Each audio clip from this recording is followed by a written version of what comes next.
As the people of Sierra Leone suffered the horrors of civil war, diamonds mined illegally by the rebels flowed freely into the world diamond market.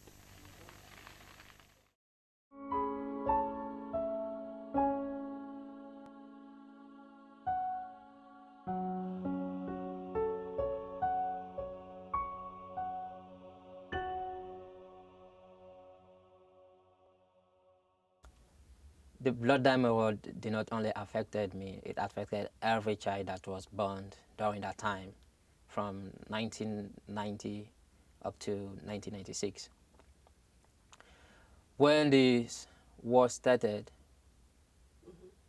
the rebels were actually looking for male children so that they could recruit them into their armies to fight against the soldiers for the same diamond issues, which of course I do not know much history about that because I was a child by then. But one thing for sure, as I started growing up, I realized that, and people people have been informing me about that. When I was born, for the rebels not to recruit me into the armies, my mom took me into a jungle, and I was with her in the jungle for 7 years. We are living in the jungle for 7 years, and while I was growing in the jungle, I was really curious to really know and why we are living in the jungle, because there was nothing around, and I have no shoes on me and no clothes, something like that. And all what I used to see my mom doing to me, like put a lot of leaves and covering my body with a lot of leaves. And why I started growing and I started getting more curious and try to know about the reason why we are living in the jungle. And one day, my mom put me down and started started talking to me that, oh, you want to know the reason why we are living in the jungle? I said, yes, Mama, I want to know why we are living in the jungle. And he said, you know, we have this civil wars going on in this country, and they are looking for male children to recruit them into the armies.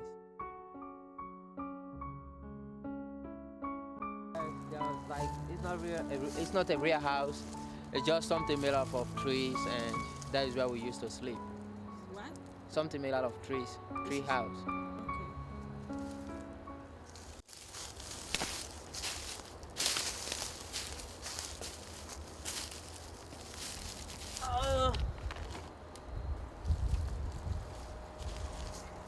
Like sleeping in the bush, thinking about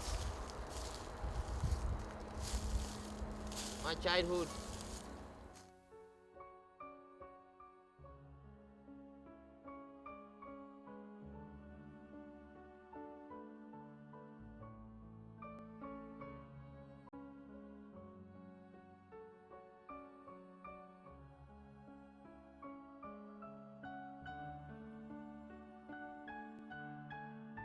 Finally, there was a time actually the rebel attacked the jungle where we were, me and my mom, where we was, and that's the time I was finally separated from my mom.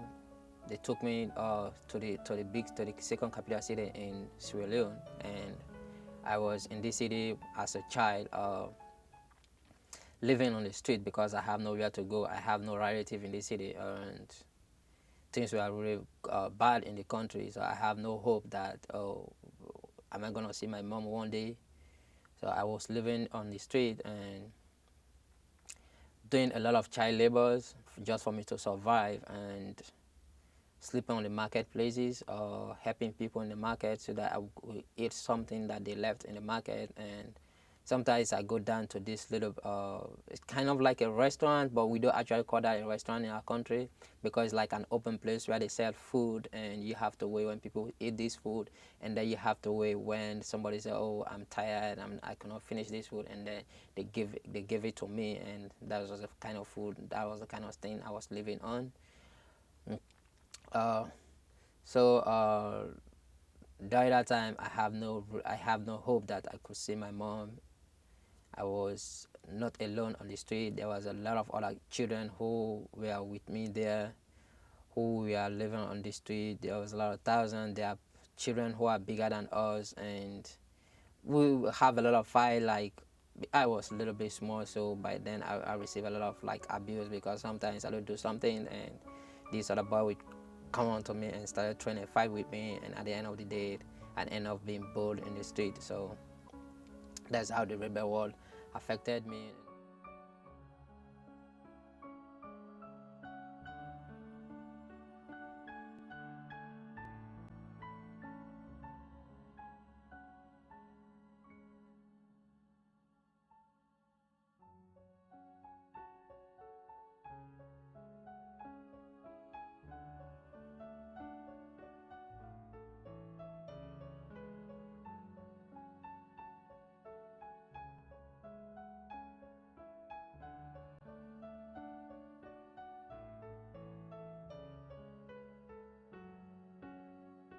So over the past years, we've been doing a lot of stuff with that project, and a lot of people have been blessed through that project that I set up.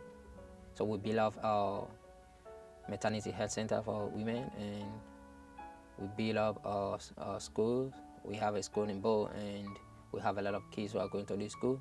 And also in the village, we're currently helping a lot of children to go to school. And the current plan right now I have is to build a community school for these people in the village. And also the other thing I've been talking about, and I mean, I have a dream about, I don't want to be like like how can I say this, like I don't just want to be like helping people, and at the end of the day people become dependent on me. People become more dependent on me. I don't want people to be dependent on me. I want to see that I help you and then you become independent. I don't just want you, oh, I'm only helping you and you are not independent. I want you to be independent.